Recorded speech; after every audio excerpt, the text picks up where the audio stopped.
రాజభవనంలో ఉండే వ్యక్తి పందుల నివాసంలో చేరాడు. ఎంత బాధండా మాట!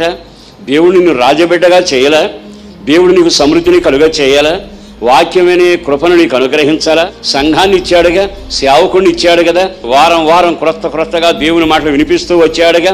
నీ అవసరాలు తీర్చే పనివాళ్ళు ఇంటి నిండా ఉన్నారుగా, నీ కొరకు రోధించే వాళ్ళంతా ఇంట్లో పనివాళ్ళుగా ఉన్నారుగా, ప్రార్థించే వాళ్ళు ఉన్నారుగా.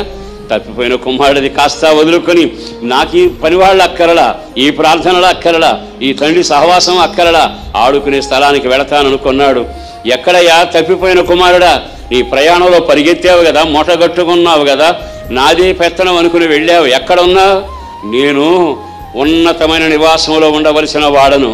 నా ఇంట్లో పనివాళ్ళు అన్నం సమృద్ధిగా ఉంది, కానీ ఇప్పుడు పందులు నివసించే స్థలములో ఉన్నా. నీ ప్రయాణంలో దేవుడు ఎప్పుడు శాపాన్ని పెట్టాడు, నీకు క్షేమమే కలగాలని కోరుకుంటాడు.